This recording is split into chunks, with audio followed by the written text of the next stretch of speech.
آج کربلا کا میدان میں 10 دن پانی، 10 دن بھوکا، 10 دنوں کی ظلم کی داستان تو یاد رہ گئی، 40 دنوں کے ظلم کی داستان تم بھلا بیٹھے۔ یہ جو کنواں مجھے سامنے دکھ رہا ہے، روما کا کنواں، ایک وقت مسلمان میٹھے پانی کے لیے ترس رہے تھے، کیا میں نے یہ کنواں خرید کر نہیں دیا؟ تم نے روزہ رکھا ہے، آؤ محمد الرسول اللہ تمہیں خوشخبری دیتے ہیں، روزہ تو تم نے دنیا میں رکھا ہے، آج کا افطار ہمارے ساتھ ہونے والا ہے۔ اس اہل سنہ والجماع کے نوجوانوں کو یہ باتوں کا علم ہونا چاہیے۔ کون سی بات؟ آج کربلا کا میدان میں 10 دن پانی، 10 دن بھوکا، 10 دن ایسا کیا گیا، 10 دنوں تک ظلم کیا گیا۔ تمہیں 10 دنوں کی ظلم کی داستان تو یاد رہ گئی، 40 دنوں کے ظلم کی داستان تم بھلا بیٹھے۔ تمہیں 40 دنوں کا ظلم نہیں نظر آیا؟ وہ عثمان جو وقت کا خلیفہ ہے، گھیراؤ کیا گیا ہے، گھر کے باہر نکلنے نہیں دیا جا رہا ہے، وہ عثمان بن عفان آخری خطبہ دیتے ہیں، اپنی گھر کی چھت پر چڑھے ہیں، گھر کی چھت پر چڑھے ہیں، چڑھ کر اپنے ظالم دوستوں سے کہتے ہیں، ظالموں بتاؤ کیا یہ جو کنواں مجھے سامنے دکھ رہا ہے، روما کا کنواں، ایک وقت مسلمان میٹھے پانی کے لیے ترس رہے تھے، کیا میں نے یہ کنواں خرید کر نہیں دیا؟ کہا تم نے دیا، تو پھر کیا میں جس کنویں کو خرید کر وقف کروں اس سے 2 گھٹ پانی تم مجھے نہیں پلا سکتے؟ اللہ اکبر۔ عثمان نے کہا کیا مسجد نبوی جب چھوٹی پڑ رہی تھی میں نے زمین خرید کر اللہ کے نبی کو وقف نہیں کی؟ کیا اس مسجد میں مجھے جا کر نماز پڑھنے کی آج اجازت نہیں؟ کہا نہیں دے سکتے۔ ظالموں نے خود کیا ہے۔ آج لوگ یہ سمجھتے ہیں حضرت علی کی حضرت عثمان کی دشمنی تھی، دونوں کے اندر دشمنی تھی۔ اعوذ باللہ، آواز سنو، دنیا کی کوئی تاریخ کی کتاب یہ بات سے انکار نہیں کر سکتی۔ جاؤ، تم اہل حدیثوں کی کتابوں کو نہیں مانتے، نہ مانو اپنی کتابوں کو، جاؤ مسلمانوں کی تاریخ کی کتابیں نکالو، جاؤ نکالو عیسائیوں کی تاریخ کی کتابیں نکالو، جاؤ رافضیوں کی تاریخ کی کتابیں نکالو، یہ جملے تمہیں ملیں گے۔ کیا محظور کیا گیا عثمان بن عفان کو؟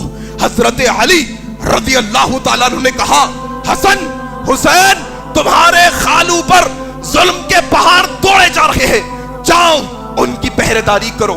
کون حضرت حسین؟ کون حضرت حسین؟ کون حضرت حسن؟ یہ جنتی نوجوانوں کے سردار، جنتی نوجوانوں کے سردار۔ کیا عثمان کا مقام، عثمان کی گھر کی پہرے داری جنتی نوجوانوں کے سردار کر رہے ہیں؟ اللہ اکبر۔ کھڑے ہیں حضرت حسین، حضرت حسن، حضرت عبداللہ، حضرت طلحہ اور کون؟ حضرت زبیر بن عوام پہرے داری پر۔ حضرت عثمان نے دیکھا، بیٹے عثمان حسین یہاں کیوں آ گئے؟ یہاں مسئلہ بڑا خطرناک ہے، تم جنت کے پھول ہو، تم نبی کے نواسے ہو، تم نبی کے لخت جگر ہو، میں نہیں چاہتا کہ میری وجہ سے تمہارے جسم پر ایک خروش بھی آئے۔ میں تمہیں تمہارے نانا کے خدا کا واسطہ دیتا ہوں، میں تمہیں نانا کے رب کا واسطہ دیتا ہوں، چلے جاؤ یہاں سے، چلے جاؤ۔ عثمان کو یہ گوارا نہیں کہ اس کی وجہ سے کسی مسلمان کے جسم پر ذری خروش بھی آئے، جاؤ تمہیں اللہ کا واسطہ دیتا ہوں، چلے جاؤ۔ حضرت حسن حسین نے جب اللہ کا واسطہ سنا چلے گئے، جیسے ہی گئے دشمن گھر میں داخل ہوئے۔ 40 دن، یہ 40واں دن ہے، 40 دن سے روزے رکھ رہے، لگاتار روزے کی حالت میں، کھانا پینا کچھ نہیں۔ حضرت عثمان رضی اللہ تعالیٰ عنہ، بیوی نائلہ کہتی ہے عثمان تم یہ کیا کر رہے ہو؟ ہاں نبی کے نواسوں کو بھیج دیا، بھتیجوں کو بھیج دیا، ہاں نبی کے صحابہ کو بھیج دیا، دشمن اندر آ رہا ہے۔ کہا نائلہ ڈرنے کی ضرورت نہیں، نائلہ ڈرنے کی ضرورت نہیں، اللہ ہمارے ساتھ ہے، کوئی مسئلہ نہیں۔ نائلہ نے کہا ذرا دیکھو وہ دیوار ہے، وہ دیوار سے دشمن پھلانگ رہا ہے، اس کا ہاتھ مجھے نظر آ رہا ہے۔ کہا نائلہ دشمن کو آنے دو، دشمن کو مارنے دو، لیکن اللہ کے لیے میری نظروں کو قرآن سے ہٹنے نہ دو۔ اللہ اکبر۔ نائلہ میں چاہتا ہوں جب میری روح نکلے، جب میں شہید ہوں، جب میں مروں تو میری نظریں قرآن پہ ہو۔ جب رب تعالیٰ روز محشر مجھ سے پوچھے عثمان کیا کر کے آیا ہے، تو رب تعالیٰ کو کم از کم یہ کہہ سکوں اللہ تیرے کلام کو پڑھتے پڑھتے موت کے گھاٹ اتر کر آیا ہوں۔ اللہ اکبر۔ کہتے ہیں نائلہ، حضرت نائلہ سے کہتے ہیں نائلہ آج ایک پائجامہ لا کر دینا، عرب لوگ کیا پہنتے ہیں؟ تیبن، لنگی پہنتے، پائجامہ نہیں پہنتے. کہا نائلہ آج مجھے ایک پائجامہ لا کر دو. کہا سرداج کیوں؟ پائجامہ کیوں؟ حیادار تھے نا، حیا کرنے والے تھے نا. کہا نائلہ آج دشمن مجھے قتل کرنے والا ہے، پائجامہ پہنا رہوں گا تو مرنے کے بعد بھی میرا ننگا جسم کسی کو نظر نہ آئے، یہ غیرت ہے میری. اللہ اکبر.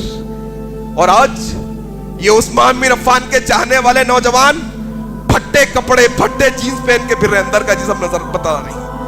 یہ نوجوان ٹائٹ اور چست لباس پہن کر پھرتے ہیں، عثمان بن عفان کے چاہنے والے نوجوان. اور ذرا یہ بات بھی سمجھو، کورونا کی قہر آئی، ہر ایک گھر سے ایک فرد کی موت ہوئی، ہر ایک گھر سے ہوئی تقریباً، الا ماشاءاللہ. کئی لوگ جو جب تھے اب نہیں ہمارے ساتھ، آنن فانن ایک ہفتے کی بیماری میں اللہ کو پیارے ہو گئے، ان کا وقت تھا چلے گئے. لیکن کیا ہم کچھ سیکھ سکے کہ وہ آج ہمارے درمیان میں نہیں؟ آج سال 2 سال ہو گئے، شادی خانوں کی حالت دیکھو، ذرا دیکھو کیسے مرفے، کیسے باجے، کیسا ڈانس، کیسی موسیقی، کیسا ناچ گانا. انسان موت کو بھلا بیٹھا ہے. نوجوانوں سنو، ان کی موت ایک ہفتے میں آئی کوئی بیماری کی وجہ سے، لیکن اگر وہ موت کا فرشتہ تم ناچتے ناچتے رہو گے، اللہ کے حکم پر وہ موت کا فرشتہ آئے گا. ان کو 8 دن لگے، تمہیں 8 سیکنڈ بھی نہیں لگیں گے مرنے کے لیے. یاد رکھنا. کیا منہ دکھاؤ گے اللہ کے پاس جا کر؟ عثمان کہتے ہیں نائلہ پائجامہ پہنا دو. پہنا دیا گیا. کہا سردار آج روزہ ہے نا، لیکن گھر میں تو پانی بھی نہیں ہے آج تو روزہ کرنے کے لیے، نمک بھی نہیں ہے. کہا نائلہ نبی خواب میں آئے تھے. کہا عثمان کیا حال ہے؟ کہا رسول اللہ 40 دن سے روزے رکھ رہا ہوں، افطاری کرنے کے لیے کچھ نہیں. اللہ کے نبی نے کہا عثمان صبر کا دامن تھامے رکھنا، صبر کے ساتھ رکھنا. عثمان تم نے روزہ رکھا ہے، آؤ محمد الرسول اللہ تمہیں خوشخبری دیتے ہیں، روزہ تو تم نے دنیا میں رکھا ہے، آج کا افطار ہمارے ساتھ ہونے والا ہے. عثمان، اللہ اکبر. یہ عثمان بن عفان ہے. رب اشرح لي صدري ويسر لي أمري واحلل عقدة من لساني يفقه قولي. رب اشرح لي صدري ويسر لي أمري واحلل عقدة من لساني يفقه قولي.